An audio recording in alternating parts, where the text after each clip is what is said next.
नमस्कार विद्यार्थी मित्रांनो, वदनी कवळ घेता या पाठात पुन्हा एकदा तुमचे स्वागत।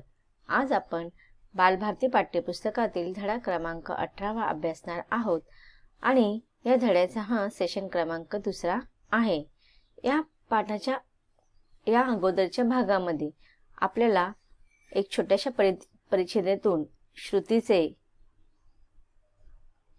श्रुतीच्या त्या परिच्छेदातून छानपैकी संदेश देण्यात आलेला आहे की अन्न हे सजीवांची गरज आहे आणि असे हे अन्न जेव्हा आपण वाया घालवतो तर त्याच्याबरोबर केवळ आपण अन्न वाया घालवत नाही तर त्याच्याशी संबंधित अनेक घटकांचा आपण अपमान करत असतो।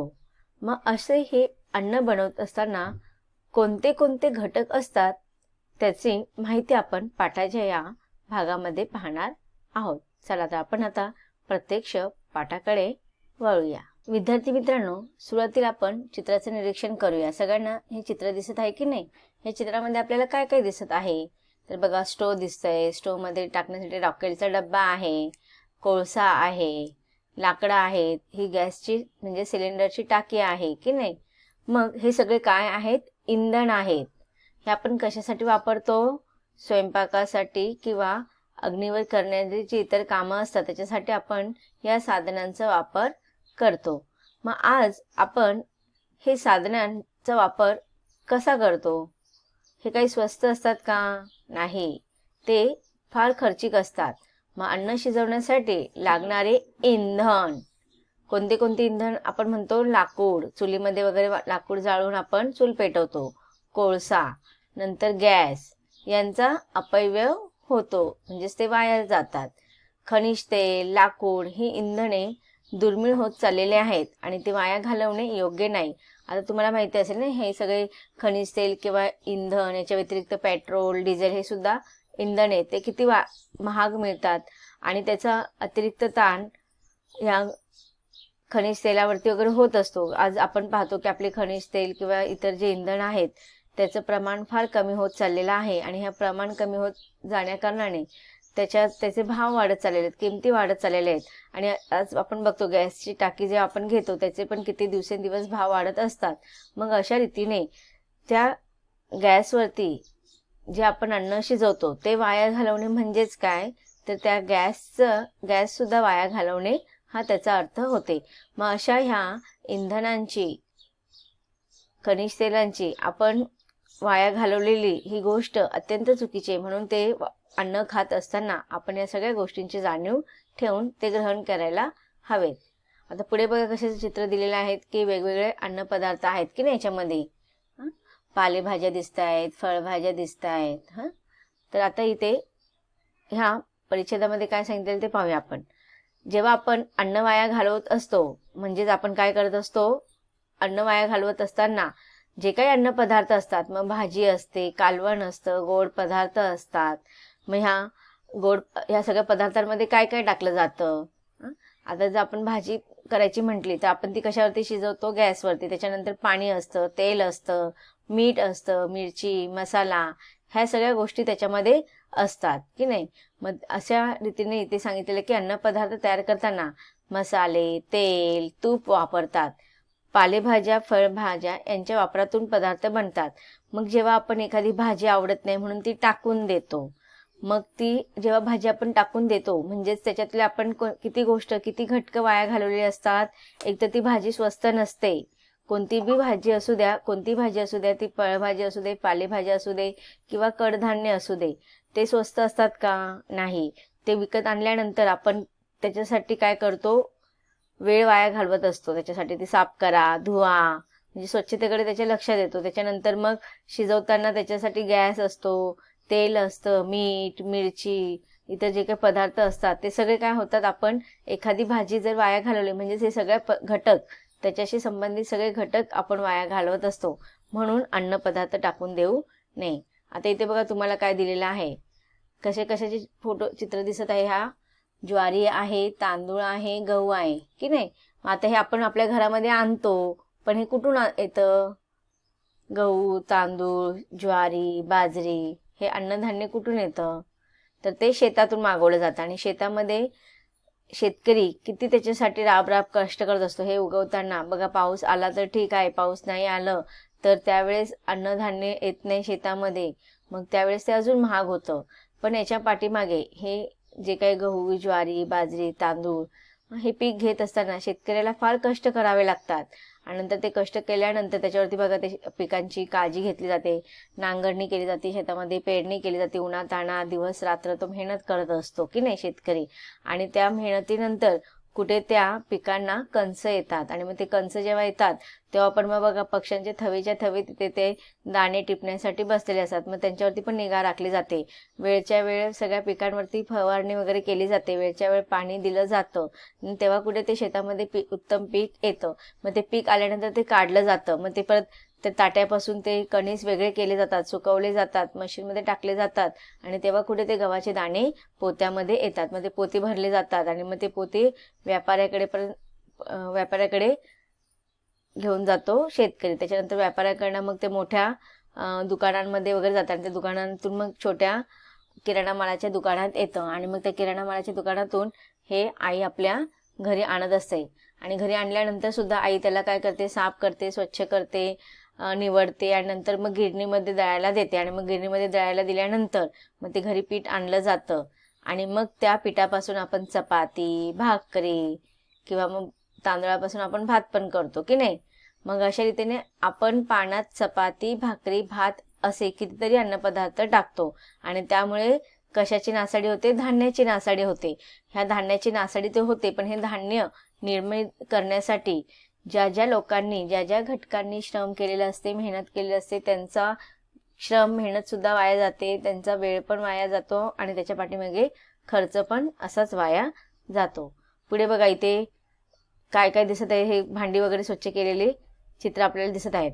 मग बघा, अन्न शिजवणाऱ्या ते अन्न शिजवण्यासाठी पूर्वतयारी करणाऱ्या, जसे पुऱ्या, चपात्या करणारे, भाजी चिरणारे, अन्न वाढणारे, भांडी घासणारे व धुणारे, अशा अनेक व्यक्तींचे कष्ट वाया जातात. आता बघा, आपण जेव्हा कार्यक्रम वगैरे असतो तेव्हा आपण काय करतो, बुफेवाल्याला जेवण वगैरे देतो. मग ते बुफेवाले बघा त्याच्यासाठी काय करतात, अन्न शिजवण्यासाठी वेगळा व्यक्ती, मग ते पुऱ्या लाटण्यासाठी वेगळे व्यक्ती, पुऱ्या तळण्यासाठी वेगळे व्यक्ती, चपात्या करायच्या, चपात्या लाटायला, भाजायला वेगळे जण, भाज्या वगैरे चिरायला लागतात, मग ते साफसूफ करून मग त्याची भाजी बनवून जाते. मग परत जेवताना पंक्तीमध्ये अन्न वाढणारे लोक वेगळे असतात, मग त्या प्लेट वगैरे असं ते भांडी घासून वगैरे ते स्वच्छ करतात. मग अशा रीती एक माणूस असतो का तिथे, अशी कितीतरी लोकांचं मेहनत त्या पाठीमागे असते, आणि मग ह्या सगळ्या व्यक्तींचे कष्ट, मेहनत आपण वाया घालवत असतो. आता इथे बघा, जेव्हा उरलेले अन्न असतं ते आपण काय करतो, कचरा कुंडीमध्ये असेच टाकून देतो की नाही. ते बघा, ते पार्टी वगैरे असते, कार्यक्रम असतं, मग तिथे ते असं काहीतरी ठेवतात, टप वगैरे मोठा, आणि त्याच्यामध्ये प्लेट लोक तशीच नेऊन टाकतात. मग उरलेले अन्न कचरा कुंडीत फेकून दिले जाते. अन्न खराब झाल्याने त्या परिसरामध्ये काय होते, दुर्गंधी पसरते, आणि त्यामुळे त्या दुर्गंधीमुळे तेथील आजूबाजूच्या लोकांच्या आरोग्यावरती त्याचा विपरीत परिणाम होऊ शकतो. अन्न कचरा ही एक मोठी समस्या बनू लागलेली आहे, आणि त्यामुळेच अन्न वाया घालवू नये. आता बघा, बऱ्याचशा कार्यक्रमामध्ये जर चुकून कोणी अन्न वाया घालवलं तर त्याच्यासाठी वेगळे असं भांडे ठेवलं जातं, त्याच्यामध्ये ते कोणाचं अन्न वाया गेलेलं असेल तर त्याच्यात टाकलं जातं, आणि मग त्याचं आपण काय करतो, काहीतरी त्याचं पुन्हा उपयोग करू शकतो, जसं की प्राण्यांना वगैरे खायला देऊ शकतो. पण मुळातच आपल्याला जेवढी भूक असेल तेवढंच आपल्या प्लेटमध्ये वाढून घेतलं पाहिजे. आता इथे बघा, जरा विचार करूया मध्ये, जसं आपण वदनी कवळचा जो श्लोक पाहिला होता, तो श्लोक बोलतो, तसं आता आपल्याला हा नवीन श्लोक बोलायची गरज आहे. वदनी कवळ घेता नाम घ्या मातृभूमीचे, मातृभूचे सहज स्मरण होते आपल्या बांधवांचे. कृषीवल कृषी कर्मी राबती दिन रात, श्रमिक श्रम करुणी वस्तू त्या निर्मितात. स्मरण करुणी तयांचे अन्न सेवा खुशाल, उदर भरण व्हावे चित्त होण्या विशाल. बघा, अशा रीतीने ह्या श्लोकामध्ये आपण अन्न वाया घालवू नये असा संदेश दिलेला आहे, की वदनी कवळ घेताना जेव्हा आपण अन्न आपल्या मुखामध्ये टाकतो, आपल्या हातामध्ये घेतो, तेव्हा आपल्याला ह्या मातृभूमीचे आठवण आली पाहिजे, त्या मातृभूमीचे नाव घेतलं पाहिजे, कारण की ही मातृभूमीमध्येच ते अन्न पिकतं, आणि तेव्हा ते कुठे आपल्याला मिळतं. आणि सहज स्मरण होते बांधवांचे, की ते ह्या बांधवांनी हे अन्न बनवण्यासाठी कष्ट घेतलेले आहे, त्यांचं आपल्याला स्मरण झालं पाहिजे. कृषीवल कृषीकर्मी राबती दिनरात, की शेतामध्ये काम करणारे जे काही श्रमिक आहेत, शेतकरी किंवा त्यांनी जे मजूर वगैरे असतात ते दिवस रात्र काबाड कष्ट करतात. श्रमिक श्रम करून वस्तू त्या निर्मितात. मग श्रमिकांनी, कामगारांनी, शेतकऱ्यांनी एवढं कष्ट करून ह्या वस्तूंची निर्मिती केलेली असते. म्हणून आपण त्यांचं सगळ्यांचं स्मरण करून हे अन्न आपण खाल्लं पाहिजे, म्हणजे ते आपल्या आरोग्याला चांगलं पचतं. उदरभरण व्हावे चित्त होण्या विशाल, अशा रीतीने आपलं ह्या अन्नाद्वारे आपलं पोट भरावे आणि सुंदर असं आयुष्य, आपल्याला दीर्घ आयुष्य मिळावे. म्हणजे चित्त होण्या विशाल, की आपलं मन शुद्ध व्हावं, मोठं व्हावं. आता आपण हे करू शकतो. मग आता अन्न वाया जाऊ नये त्याच्यासाठी अधिक आपल्याला काय करायला हवे. आता इथे बघा पंगत दिसत आहे तुम्हाला.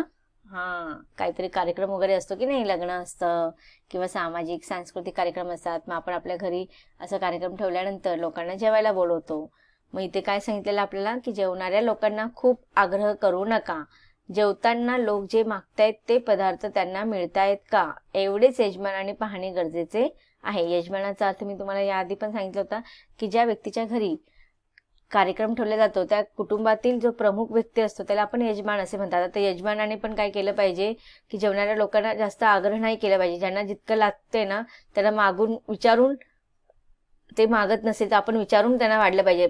खरंच पाहिजे असेल तर आपण त्यांना प्रेमाने वाढलं पाहिजे. जास्तीचं जर मागत असेल तरी आपण त्यांना नक्की दिलं पाहिजे. पण त्यांना जर नको असेल तर आपण जास्त आग्रह करणे चुकीचं आहे. लोक पोटभर जेवतात, हवे ते मागून घेतात, त्यांना जास्तीचे अन्न वाढू नका. आता ह्या पुढच्या पिक्चरमध्ये काय दिसत आहे, की लोक मस्तपैकी, आता इथे हे खाली याला आपण पंगत म्हणतो की नाही. आता पंक्तीमध्ये बघा अधिक माणसं असतात, जास्तीत जास्त माणसं बसू शकतात. आणि असं काही छोटे समारंभ असतात. शहरामध्येच नाही, खेडेगावामध्ये पण असे समारंभ असतात ज्याला आपण बुफे जेवण असे म्हणतो. आपल्या समारंभांचे स्वरूप कसे असले पाहिजे, मर्यादित ठेवले पाहिजे. जेवणामध्ये देखील अन्नपदार्थांची संख्या कमी ठेवावी, जेणेकरून बनवलेले सर्व अन्नपदार्थ खाल्ले जातील व संपतील. आता बघा इथे तुम्हाला दिसतंय का, इथे बघा ह्या टेबलावर बसलेले आहेत त्यांची संख्या कमी आहे आणि त्यांच्या प्लेटमध्ये सुद्धा अन्नपदार्थ कमी आहेत. पण इथे बघा इथे किती जास्तीची संख्या दिसते ना तुम्हाला पंक्तीमध्ये, आणि त्यांच्या प्लेटमध्ये बघा किती जास्त पदार्थ आहेत अन्नांचे. तर असं आपण अन्न वाया जाईल असं आपण करू नये. आता पुढे बघा सांगितलेलं की स्वेच्छा भोजनामुळे जेवणारे लोक त्यांना हवे तेच व हवे तेवढेच पदार्थ वाढून घेतात. त्यामुळे पाण्यात पदार्थाची रेलचेल होत नाही व अन्न वाया जात नाही. आता आपल्याकडे अधिकतर असं स्वेच्छा भोजन म्हणजे बुफे जेवण आपण त्याला म्हणतो, की आपणच घ्यायचं आणि आपणच आपल्या प्लेटमध्ये जे लागतं, जेवढं लागतं तेवढं वाढून घ्यायचं. त्यामुळे काय होतं, अन्नपदार्थ वाया जात नाही आणि पदार्थ जेवढे हवे तेवढेच संपतात. आणि त्यामुळे काय होतं, की समोरच्या व्यक्तीला पण कळतं की काय संपेल असेल तेवढंच ते बनवून मोकळे होतात. आता बघा जर आपल्याकडे अन्न वाया जाणार असेल तर ते अन्न आपण फेकून दिलं पाहिजे का, नाही. तर अन्न वाया जाणार असेल तर आपण ते फेकून न देता जे गरजू लोक असतात, जे भुकेले लोक असतात त्यांना आपण दिले पाहिजे.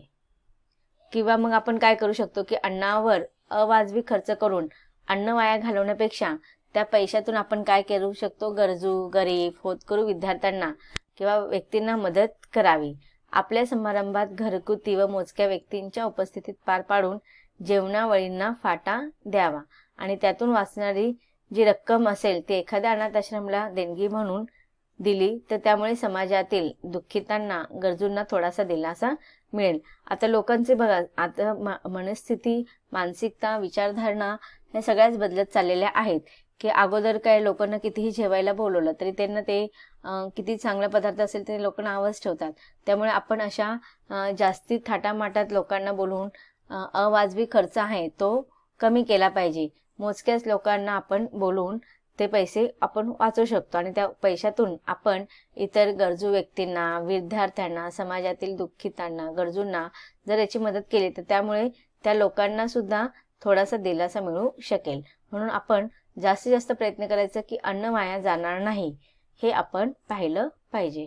तर विद्यार्थी मित्रांनो, या पाठाच्या माध्यमातून आपल्याला काय शिकायला मिळालं, की अन्न वाया घालवू नये. जर अन्न वाया घेत आपल्या जेवणातील ताटातील जे पदार्थ वाया जातो त्या पाठीमागे अनेक घटक वाया जात असतात आणि त्यामुळे कोणीही अन्नाची नासधूस करू नये हा संदेश इथे देण्यात आलेला आहे.